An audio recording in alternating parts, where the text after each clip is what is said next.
Santarém, Portugal, 16 de febrero de 1242. Elvira Moniz entró en la iglesia de San Esteban, siguiendo el consejo de una hechicera para solucionar sus problemas sentimentales. La bruja le pidió que se hiciera con una hostia consagrada. Tendría que usarla en un ritual. Una vez en el templo, la desconsolada mujer se confesó y pidió la comunión. Con la hostia escondida en la boca, salió de la iglesia. Fue entonces cuando la guardó entre sus ropajes. Mientras caminaba por la calle, todos la miraban con espanto.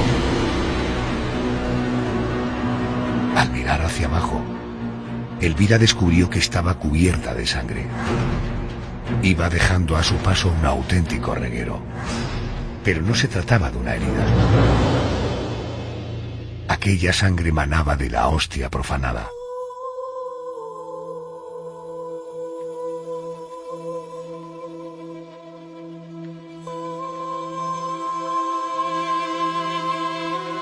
Así comenzó la historia de una hostia milagrosa que ha seguido sangrando hasta la actualidad, convirtiéndose en uno de los enigmas más importantes del cristianismo de los últimos 8 siglos. Un prodigio corroborado por la ciencia y aceptado por el Vaticano.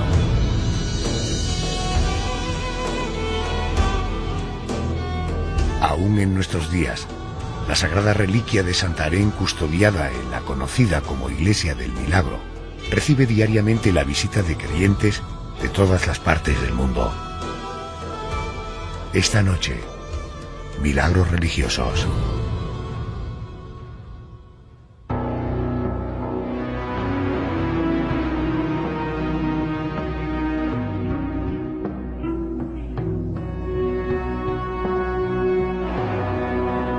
Hoy en nuestro expediente de misterio vamos a adentrarnos en un ámbito del que no habíamos hablado hasta ahora.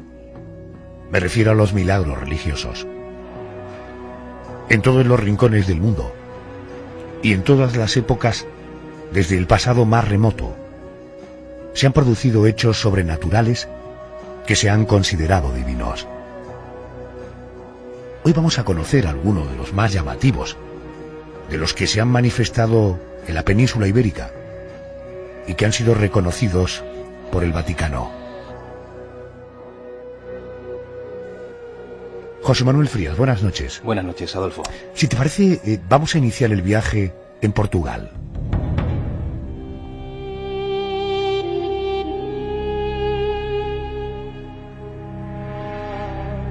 Cuéntanos qué ocurrió en el municipio de Santarém a mediados del siglo XIII.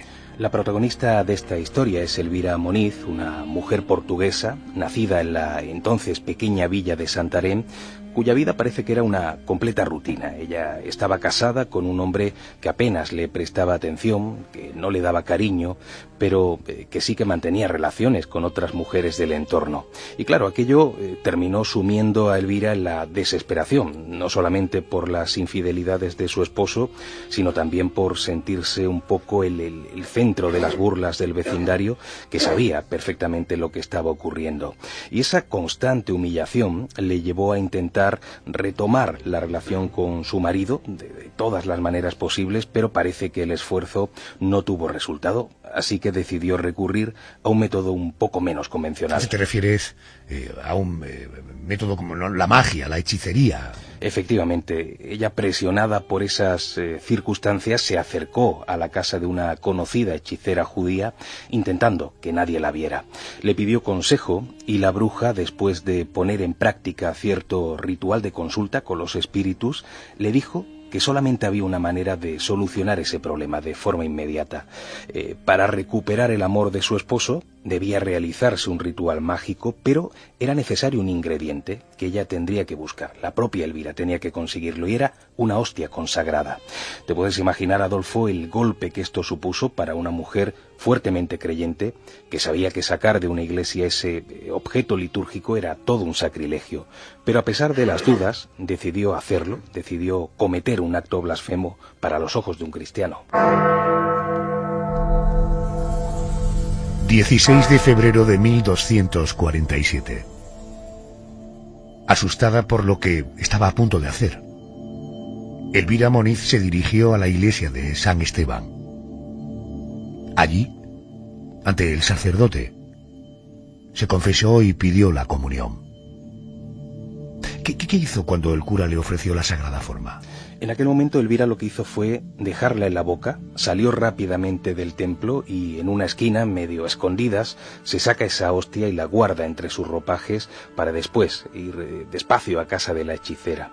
Pero ocurrió algo por el camino. La mujer de pronto sintió que la gente la miraba con espanto, que incluso volvían la vista al cruzarse con ella y que además señalaban el lugar en el que había escondido la hostia.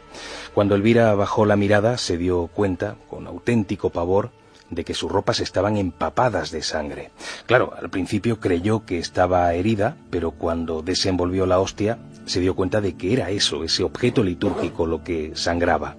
Espantada por aquel misterio, huyó a su casa sin hacer caso de los transeúntes que lógicamente le preguntaban si necesitaba ayuda, si estaba herida.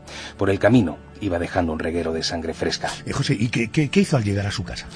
Pues la vivienda estaba muy cerca del templo, en la Rúa das Esteras. Una vez que la mujer llega allí, sacó la hostia consagrada de entre sus ropajes y la metió dentro de un baúl de cedro que tenía en su habitación, donde solía guardar la ropa de cama. Varias horas después, ya anocheciendo, su marido, Pedro, regresó a casa y al poco rato se fueron a dormir. Ella, por supuesto, no le contó nada a su esposo sobre lo que había sucedido, pero cuando cerró los ojos, no pudo dormir, pensando en ese sacrilegio que había cometido y en lo que había ocurrido después. De pronto, en mitad de la noche, el baúl comenzó a irradiar una luz muy intensa que despertó al matrimonio. Aquello era una iluminación tan intensa, tan grande, que llegó a todos los rincones de la habitación y de entre esa luz aparecieron unos ángeles en actitud contemplativa alrededor de la sagrada hostia, que además flotaban en el aire y que comenzaba a sangrar de nuevo, la hostia en sí. Cuando la visión desapareció y todo volvió a la normalidad, Elvira le contó a su marido el sacrilegio que había cometido. Y a partir de ese momento los dos se arrepintieron de sus respectivos pecados y arrodillados rezaron ante el baúl el resto de la noche. Cuando amaneció, el matrimonio se dirigió a la parroquia para contar lo sucedido al sacerdote. El religioso fue a la casa y comprobó que la hostia consagrada aún sangraba. Decidió trasladarla al templo en procesión solemne. Supongo que aquello no dejaría indiferente a los vecinos de Santarém, ¿no? Desde luego, y de hecho muchos de esos vecinos se unieron a la comitiva. La noticia del milagro se había extendido rápidamente por toda la ciudad. Ya en la iglesia estuvo esa reliquia sangrando durante 3 días. Después la sagrada hostia fue introducida en un relicario de cera de abeja fundida y así se mantuvo durante muchas décadas, exponiéndose a los fieles en un cáliz sobre el altar principal. Parece que más allá de este milagro, la hostia sangrante de Santarém protagonizó otro suceso como poco asombroso. Era ya el año 1340. ¿Qué ocurrió exactamente? Pues vamos a situarnos. Durante casi un siglo la gente estuvo visitando la reliquia en la que ahora era conocida como la Iglesia del Milagro. Ya no solamente visitaban el templo de San Esteban los vecinos, sino que también llegaban habitantes de otros municipios que se desplazaban exclusivamente para poder verla de cerca e incluso para rezar ante ella. Por ello, aquella mañana de aquel año que has mencionado, 1340, el sacerdote entró, como hacía siempre en la iglesia, y se dirigió al sagrario. Al ir a coger el relicario, se dio cuenta de que la cera se había hecho pedazos y había aparecido de la nada una cápsula de cristal muy fino en cuyo interior estaba guardada la hostia. Nadie había entrado en el templo por la noche, ya que solamente el sacerdote tenía la llave, así que aquello obviamente fue considerado un nuevo prodigio. Pero ahí no termina la cosa, Adolfo. Los fragmentos de cera partidos, a su vez, habían aparecido dentro de otro misterioso frasco de cristal que había surgido de la nada. La cápsula con la sagrada hostia fue colocada en el altar. Más adelante, en el siglo XVII, se introdujo en una custodia de plata dorada. Así sigue hoy día. A su lado se encuentra el frasco con los fragmentos de cera. José Manuel, ¿la hostia ha vuelto a sangrar en alguna otra ocasión? Pues sí, fíjate, han sido tantas las veces que se han producido prodigios en torno a esta hostia sangrante de Santarém que los historiadores no se atreven a poner fechas concretas. Ya en 1346, el propio rey Alfonso IV anotó en sus escritos las historias de la reliquia que iban llegando a sus oídos. Desde mediados del siglo XIII, esta reliquia ha sangrado en varias ocasiones, incluso a la vista de numerosos testigos, muchos de ellos peregrinos llegados desde lugares cada vez más lejanos. Incluso hoy día hay muchos momentos en que la sangre continúa en estado líquido. Pero sí hay una nota negativa. Hace un par de siglos, un arzobispo de Lisboa tomó la reliquia en sus manos, pero al querer ver la sangre tan de cerca, se le ocurrió la idea de romper la parte superior del frasco. Al momento, el arzobispo se desplomó, fulminado por un infarto, y murió en el acto. ¡Qué barbaridad! Empezábamos esta historia hablando de Elvira Moniz, que fue precisamente quien sacó la hostia consagrada de casa. ¿Qué fue de esa casa? Pues la vivienda todavía se conserva. Yo he estado en varias ocasiones allí. Se convirtió hace mucho en una capilla de adoración y una vez al año, concretamente el segundo domingo de abril, se realiza la misma procesión que en el siglo XIII llevó la reliquia desde allí hasta la iglesia, pasando por la vía del Estuoia. ¿Y conoces la casa? Es una casa normal y corriente, es decir, no... Sí, una casa muy pequeñita. En aquella época eran viviendas muy pequeñas y se ha convertido en una sola habitación donde, se conservan enseres que son muy antiguos, que son de la época de este prodigio y que es un lugar muy visitado por la gente. ¿Hay alguna lápida, algo que explique la casa donde Sí, estás? efectivamente, hay un manuscrito que está allí enmarcado donde se cuenta toda la historia. O sea, una persona que llegue allí, que no sepa nada de la historia de la reliquia, se puede enterar leyendo ese manuscrito. La sagrada reliquia de Santarém es probablemente uno de los milagros más impresionantes en la Iglesia Católica. En el altar donde se custodia la hostia consagrada de Santarém, San Francisco Javier, apóstol de las Indias, llegó a presenciar una aparición de Jesús levitando junto al relicario. Pero hay muchos más personajes populares de la historia que se han relacionado con esta reliquia y más de una indulgencia papal. Esto es así, ¿verdad? Sí, muchísimos personajes, sobre todo de la monarquía portuguesa, que siempre tuvieron un gran interés por todo lo relacionado con la Sagrada Hostia. De entre ellos, por ejemplo, la que más veces visitó el templo fue la reina Santa Isabel de Portugal, en dos ocasiones concretamente, en 1295 y en 1322. Ella fue testigo de varios prodigios, aunque principalmente eran favores que se cumplieron tras solicitarlos a la reliquia. En cuanto a los pontífices que más proclamaron la veracidad y el poder del milagro de Santarém, se cuentan Pío IV, Pío V, Pío VI y Gregorio XIV. Ellos confirmaron los privilegios que ocasionaba en el peregrino la visita al templo del Santo Milagro. Todos estos papas concedieron indulgencias plenarias a los fieles que visitaban y oraban junto a la hostia sangrante de Santarém. José Manuel, si tuviéramos la oportunidad de sentar aquí a quienes oyen la radio a esta hora, a casi todos se les va a ocurrir hacerte la pregunta: ¿y qué dice la ciencia sobre este milagro de la sangre que emana de una hostia consagrada? Pues en este caso la propia Iglesia en ocasiones ha intentado verificar el milagro por medio de la ciencia. De hecho, existieron dos comisiones de estudio y de investigación canónica, estudios un poco antiguos, en 1340 y en 1612, pero con los medios a su alcance en aquel momento, los científicos comprobaron que la sangre poseía la antigüedad que se le suponía y se demostró además, y esto es muy importante, que seguía fresca a pesar de los siglos. Pero como es lógico, los tiempos cambian y en la actualidad hay muchos más adelantos científicos. En octubre de 2003, un grupo de físicos y de químicos analizaron una pequeña cantidad de sangre que todavía estaba fresca. Y creo que las conclusiones fueron sorprendentes. Por una parte, confirmaron los resultados de los científicos de aquellos siglos XIV y XVII, pero por otra, comprobaron que la sangre era humana. Pero claro, ¿cómo es posible que sangre humana se mantenga fresca después de más de 7 siglos de antigüedad? Algunos incluso apuntan a la intermediación de Jesús de Nazaret. El de Santarém es un milagro aceptado por la Iglesia Católica. Pero fuera de ese listado de sucesos asombrosos que el Vaticano da por buenos, existen muchos otros no verificados, pero igualmente sorprendentes y corroborados a nivel local.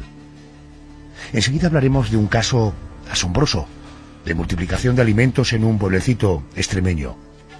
¿Se imaginan un vino que se multiplica dentro de su tinaja?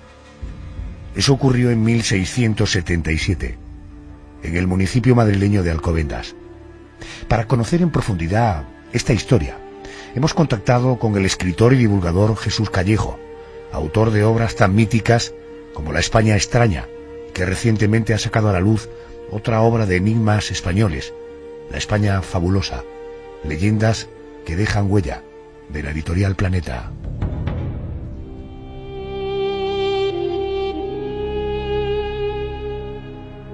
Jesús, creo que todo comienza en casa de un hombre llamado Juan Perdiguero, vecino de Alcobendas, que precisamente el 25 de diciembre, pero del año 1677, estaba celebrando una fiesta en honor a la patrona del municipio, la Virgen de la Paz. Esto es así, ¿verdad? Sí, bueno, el mes es en enero, no en diciembre, pero efectivamente el año es ese. Juan Perdiguero celebraba una fiesta a la patrona de Alcobendas, que es Nuestra Señora de la Paz, y en esa fiesta, pues como te puedes imaginar, había vino, había comida, había un poco de todo, porque bueno, él era muy religioso y pensaba que había que festejarlo de la mejor manera posible. Es cierto que llegaron a beber vino más de 600 personas. Claro, ese sería el milagro. Hay como dos partes, por decirlo así. Una es ese mismo día, es decir, el día de la fiesta, en principio no pasa nada, hay una tinaja con 12 arrobas, más o menos unos 150 litros, y él pensaba que sería más que suficiente para las 300 personas que iban a acudir. La historia está que ahí se termina el día sin mayor trascendencia, pero al día siguiente había que continuar la celebración, o sea que era un fin de semana y él se queda sin ese vino tinto, y dice, bueno, voy a tener un problema al día siguiente. Y al anochecer se acuesta con esa sensación, ¿no?, con esa preocupación, y Perdiguero al final pregunta a la criada que cuánto vino queda, y dice, pues nada, muy poco, porque tengo que asomar casi a la tinaja al fondo para recoger lo que queda de vino. Bueno, él implora a la Virgen de la Paz, y al día siguiente ahí es cuando se empieza a producir este hecho sorprendente de la multiplicación del vino. Uh-huh. Y lo que ocurre... ¿Estabas diciendo? Sí, te quería preguntar, porque allí estuvieron presentes el juez, el escribano, algunos sacerdotes. ¿Esto sirvió para que se diera fe documental de lo ocurrido? Claro, cuando ocurre el fenómeno milagroso, ¿no?, el prodigio, ya digo, que ocurre justo al día siguiente, por la mañana, desde las 6 de la mañana, durante 3 horas, no para de cesar el vino en la tinaja. Y una tinaja que estaba vacía el día anterior, por eso te he puesto un poco en antecedentes, ¿no?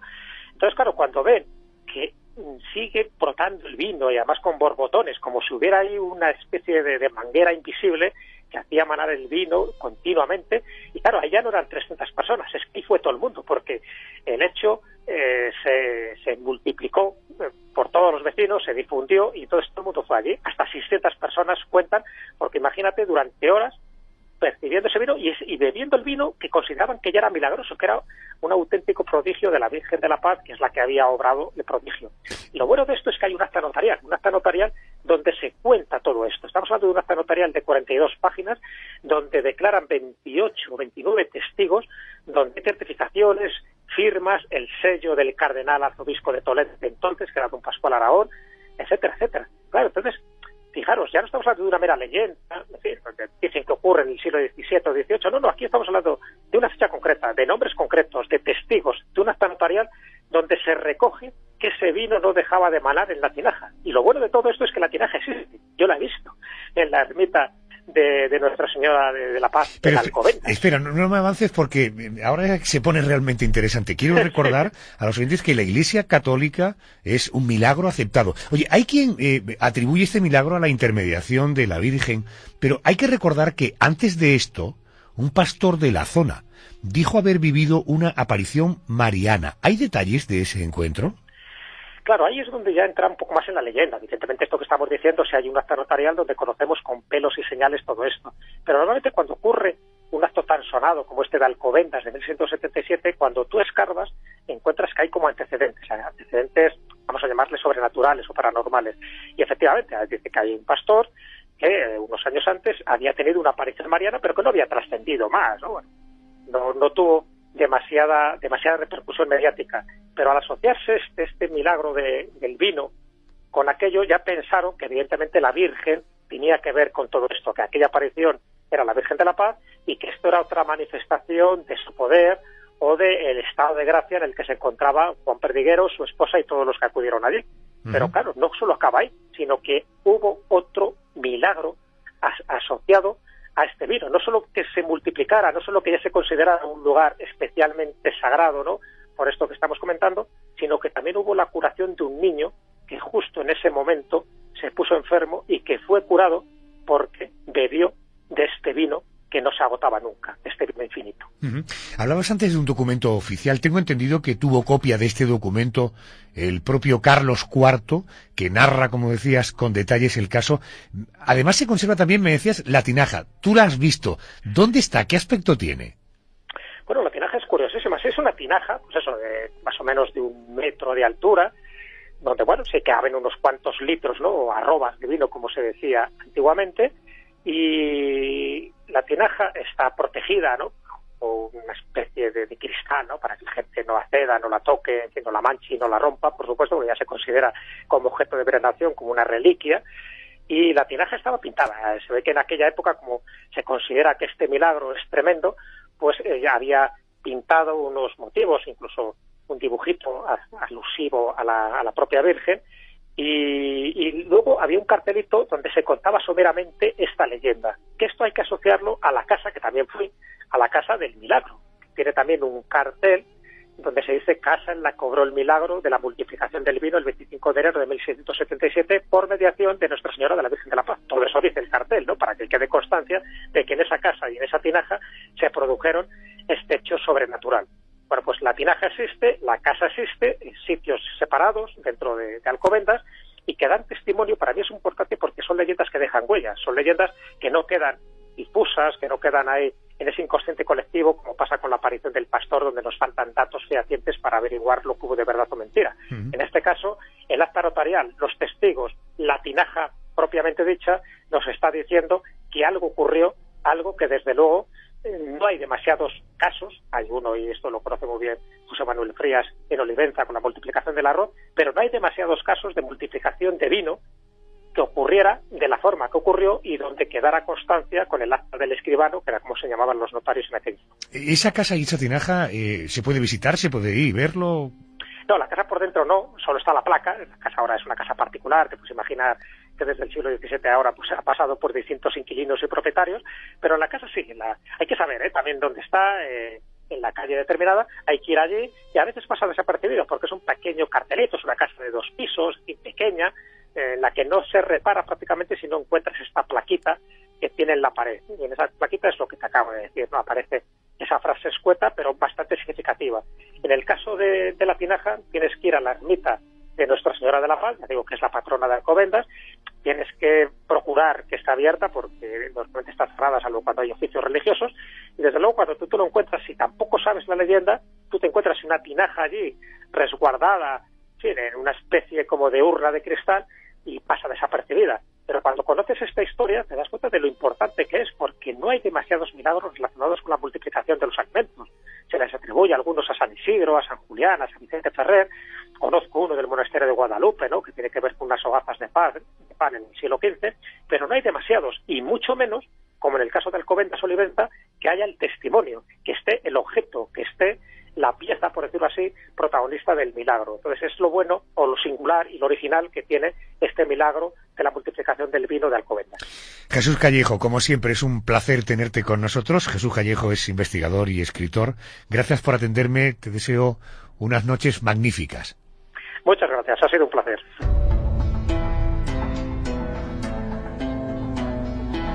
El caso que vamos a contar a continuación es también un milagro reconocido por el Vaticano, ocurrido en España, en el pueblo extremeño de Olivenza. Se trata de una multiplicación de alimentos. José Manuel, ¿cómo empezó esta historia? Para conocer esta historia tenemos que viajar al 23 de enero de 1949, concretamente a la institución benéfica San José en Olivenza, en Badajoz, un centro en el que se hospedaban pues decenas de niñas pobres de la comarca, y allí tenían una curiosa costumbre. Cuando los donativos habían sido buenos, ese día concreto se preparaba un poco de comida de sobra, de más comida, para invitar a otras personas con pocos recursos del entorno. Aquel mediodía, Leandra Rebollo, la cocinera, estaba preparando un guiso con arroz. Mientras lo empezaba a preparar, se dirigió enfadada a la figura del beato Fray Juan Macías y le dijo una frase ya mítica: «Hoy, beato, tus pobres sin comida». Y lo dijo porque ese día no habían recibido donativos y no podían invitar a nadie. Así que solamente pudo echar 3 tazas de arroz en la olla. Bueno, hasta aquí ningún misterio, ¿no? Hasta aquí no, el misterio vino minutos después. De pronto el arroz empezó a multiplicarse hasta llegar al borde de esa gran olla. Muy nerviosa, Leandra salió de la cocina gritando. Llegaron rápidamente algunas compañeras y lograron, con mucho esfuerzo, repartir ese arroz en 2 ollas, del mismo tamaño, 2 ollas grandes. Pero de nuevo el arroz se multiplica y los recipientes se llenan hasta el filo, aunque curiosamente sin que se saliera ni un solo grano de arroz. Aquello, como es lógico, provocó un enorme nerviosismo. Todas las mujeres salieron a la calle dando voces, asegurando que había ocurrido un milagro, y, como es lógico, Leandra olvidó echar más agua al guiso, más carbón al fuego, no echó ningún tipo de condimento al arroz, pero curiosamente el sabor, por lo que dicen, era delicioso, y fíjate, donde iban a comer unas 50 niñas, terminaron comiendo 300 personas, algunas de Olivenza y otras de pueblos cercanos, atraídas por el suceso. Aquel mismo día llegó la noticia a oídos del obispado. La noticia acabó en el Vaticano, que decidió poner en marcha 2 comisiones de investigación. ¿Cómo transcurren estas investigaciones? Pues el primer paso fue requisar las ollas y recoger muestras del arroz, que se analizaron en 2 laboratorios de Valencia. Por otra parte, el tribunal eclesiástico llamó a declarar a 26 testigos directos del milagro y se llegó a la conclusión de que era un auténtico prodigio, comparable al de la multiplicación de los panes y los peces de la Biblia, y del cual no se había producido otro, al menos reconocido por la Iglesia, en 2000 años de historia. O sea, desde la multiplicación de esos panes y de esos peces, la Iglesia no había dado por bueno ningún milagro de multiplicación de alimentos hasta que sucedió este caso de Olivenza. ¿Sigue existiendo el lugar en el que se produjo el milagro? Sí, también he estado allí. Las autoridades decidieron con buen criterio conservar ese entorno. La institución como tal no existe, ahora es una casa parroquial, pero aquella vieja cocina se reformó, se sacralizó además como capilla, y en ella se custodia el antiguo fogón y una de las ollas. Y por supuesto una imagen de Fray Juan Macías en un pequeño altar, junto con aquellas letras que recuerdan esa mítica frase de «Hoy, beato, tus pobres sin comida». La otra olla, donde se volcó la mitad del arroz, se conserva en un museo del pueblo vecino de Ribera del Fresno, que además fue la cuna del propio San Juan Macías, junto con algunos granos de arroz. Nochebuena, feliz Navidad. Feliz Navidad a todos. Hasta la semana que viene. Adiós.